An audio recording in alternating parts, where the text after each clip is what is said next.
And we're asking, should eco-protesters be classified as extremists? 0207 862 2222 is that number again.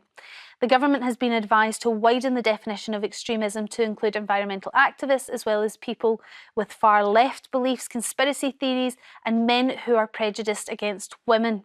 Now, the Home Secretary, Yvette Cooper, is expected to reject the guidance, which calls for a focus on concerning behaviours rather than an ideology behind them. It comes as Just Stop Oil campaigners staged a protest at actress Sigourney Weaver's West End performance of The Tempest last night. They held up a banner that said, "Over 1.5 degrees is a global shipwreck." That was a Tempest-themed reference to the world exceeding the global warming threshold for the first time last year. There they are there. Now, 2 people have been arrested over that. Should we consider this an act of extremism? I actually went to see this show. It was very good. The protesters didn't get involved in my viewing of it, but is this extremism or is this just a protest? I'm not sure that specific example would count for most people as extremism. But if you believe, what the people involved in Just Stop Oil believed, about the damage that would be done to the planet, then that is quite a big mandate for them in their minds to go out and do extreme things. And the biggest example would be walking out in front of a motorway and stopping traffic at a risk to their own lives and potentially a risk to other people's lives. I think that would count as extremism, even in more localised traffic where they indiscriminately would block roads, not knowing whether or not there were people going to doctor's appointments, whether or not there were ambulances in some cases. So the idea for me of extremism, I think for most people, would be, does what they believe give them a political or cultural objective, and will there be people in that movement that will be prepared to do radical things to achieve that outcome? In the case of the environment, I think those kind of people absolutely do exist. What do you think, Bobby? So again, as a school teacher and educator, I know that my young people's concerns, a lot of them about the environment, the planet, and myself, I think it's important that we think about the future and the world we inhabit. But when we think about extremism, and it's almost like sibling terrorism, I looked at the definition of it, and it's the use or threat of violence to advocate or advance, let's say, a political, ideological, religious cause. And this includes the use of threatening public safety or damaging property. And if you look at what Just Stop Oil have done, they definitely have damaged property. Again, we look at for example, the attacks on different galleries, threatening public safety when they block roads. So whilst I think the planet's incredibly important, the danger is because they become extreme, they turn off the sensible moderates who actually do support their cause. Well, it sounds like you do think that they're extreme then, that you would class them as extremists. OK, well, let's now speak to Just Stop Oil campaigner Jill Taverner. Now, Jill, thank you very much for joining us. Would you consider yourself an extremist? No, and I think it's a slightly threatening and dangerous framing for us. I mean, just ask me one question. Who's the extremist? Who's considered the extremist? Putin or Navalny? It really depends who's calling it out. And if the people with power are the ones who define our terms, then anyone who challenges them will suddenly find themselves being framed as an extremist. But I suppose what the government is being advised here is to focus on the behaviour and not the ideology, because I think there will be a lot of people across the country, as Bobby's just illustrated, are incredibly worried about our climate crisis. They're incredibly worried about the environment and are actually very much in line with your ideologies.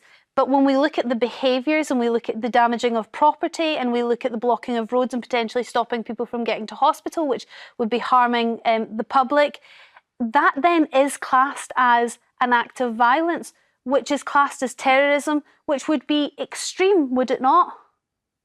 I think we once again have to bring in this question of who's defining what is considered extreme and what's considered an extreme action. Look, we've Just Stop Oil protesters. First of all, can I challenge this thing in it being an ideology or a belief? It's responding to scientific fact, okay? We want our government to tell this truth about the devastation ahead of us, and to centre all policies on dealing with stopping burning fossil fuels within this decade, as is called for by the scientists. If that, and to achieve that, we non-violently put our liberty on the line. A lot of people are now in prison, okay, for having called for what should be a government policy.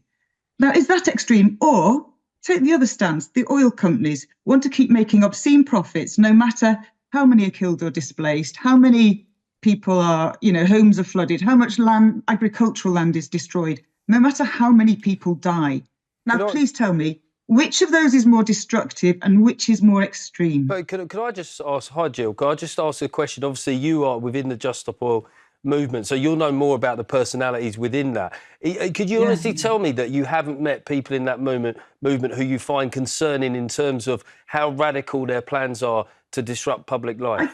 I can 100% tell you that. Yeah. So you personally, absolutely. do you think it's reasonable to block a motorway for a period of time? I think it's something nobody does easily and nobody wants to do.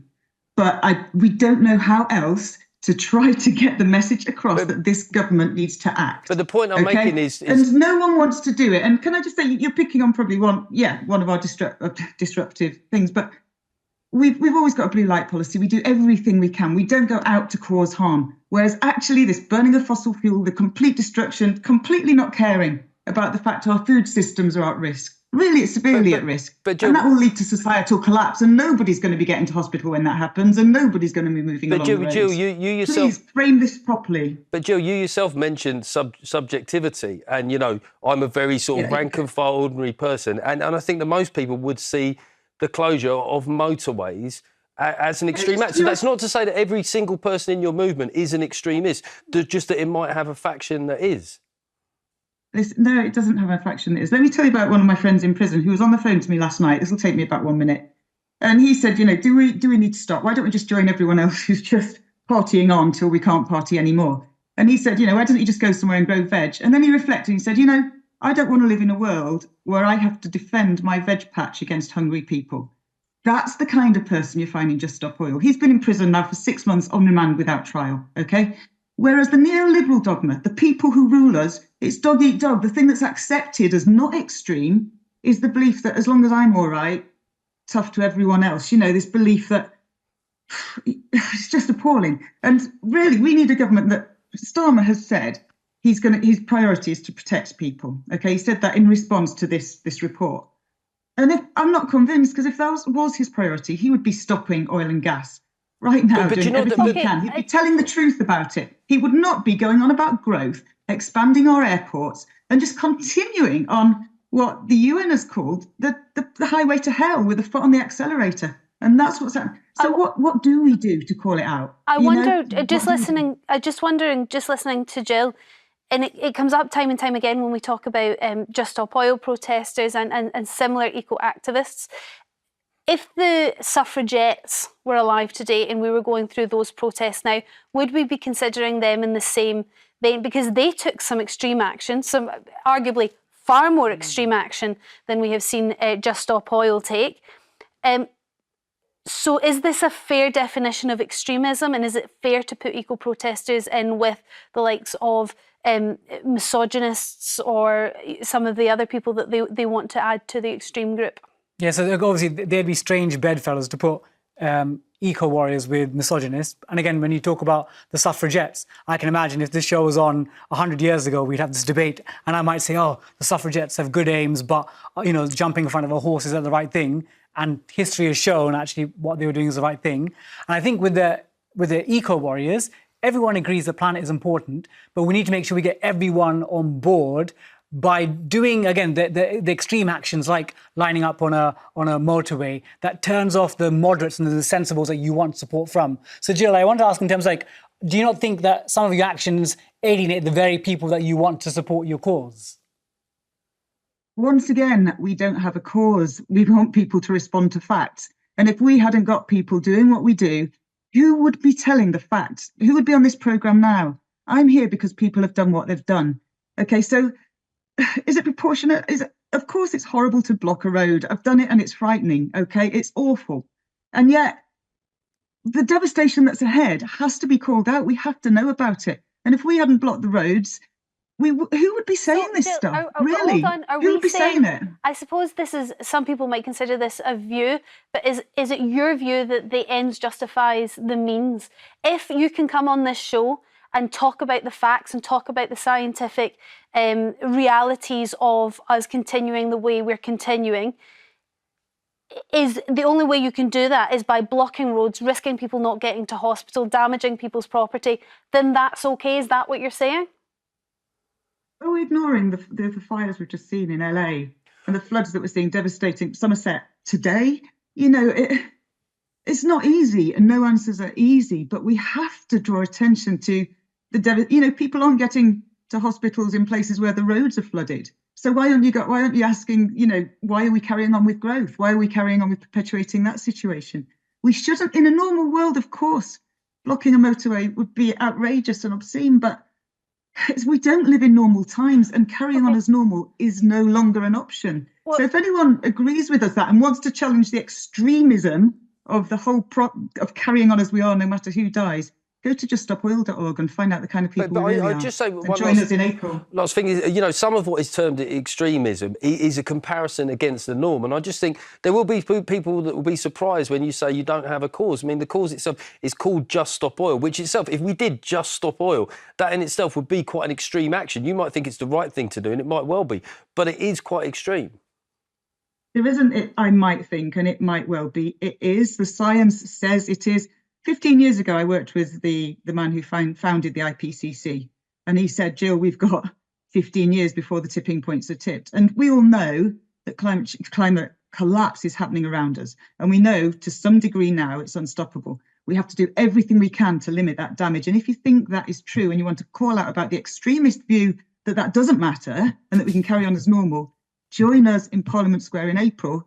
And if you consider a group of people standing in Parliament Square asking for a future for their children to be extreme, I don't think anyone has said that. Swallowed the neoliberal dogma. I don't think anyone did say. We literally said at the beginning that what happened at the theatre probably wouldn't qualify with most people as extremism, but just that there are aspects of the Just Stop Oil movement, whatever you want to call it, that are. OK, I just want to take a quick call. Jill, stay with us. Kim from Bristol, what's your view? Do you think calling eco-protesters extremists is extreme? Yes. Yeah. Tell me why. Because nothing they've done is, I would call, extreme. Well, they've blocked the M25, they've blocked motorways across the country, potentially stopping ambulances getting through, damaged property, spray-painted different buildings. But they haven't really damaged any property.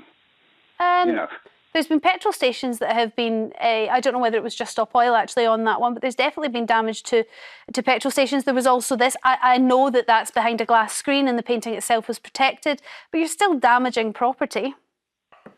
I don't, I mean, the video you're showing now, it's behind a glass screen. Yeah. It's paint, it's not a corrosive. You could do a lot more. I think actually if you chuck acid over it or something like that, that would be extreme. But chucking a can of soup over a piece of glass is not going to do any damage to anything. All right, Kim, thank you very much for your call. Bob from Greater Manchester, do you agree with Kim? I do in a way, but I think that they should be praised for painting Donald Trump orange. They should be painting Donald Trump orange? Does he need more orange? I think they've already done it, haven't they? Ah, OK, so that was their biggest protest of all, you think, Bob? That went right under the radar, nobody's seen it? Yeah, that's right. Jill, are you responsible for that? Are you going to take responsibility for the hue of Donald Trump's skin tone?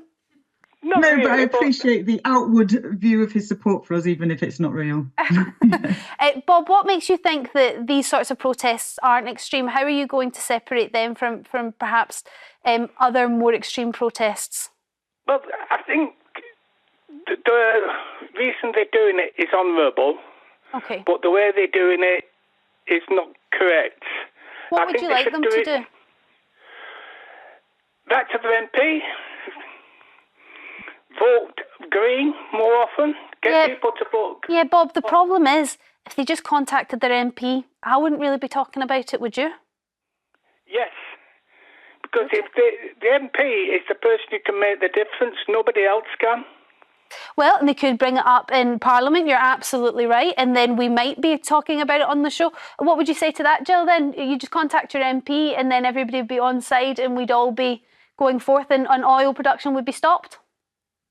I know my MP very well. He's a friend and he knows what we think, but I also know the limitations of his influence. He's a good man. he'll do what he can, but, you know, he's Labour. Labour have a 3-line whip against things. They'll, you know, and their priority at the moment is growth at all costs. And there's no growth on a dying planet. You know, it's like, if you see Mr. Creosote on Monty Python, there's a limit to how much you can grow. Can I ask a quick question, because we're going to have to wrap this up really quickly, Jill?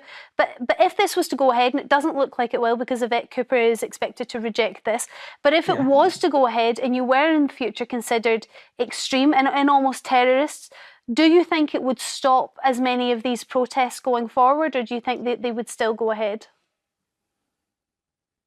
Look, we're human beings. It would be frightening. No one wants to go to prison, but also, you know, me, for example, I'm a mother of 2. My daughters are 20 and 22. I've done everything I can to keep them safe. Now they're out there. What can I do next? I don't want to ache for their future. I want to do all that I can to create a world that's all right for them. And everything we do, we are all trained in non-violent direct action. We're trained in not responding when there's violence against us. We're trained not even in violence in words.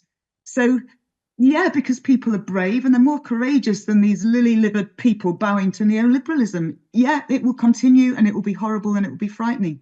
But the alternative is to say, oh, go on then, trash my children's future for your big fat pockets. Yeah, we're not going to do that.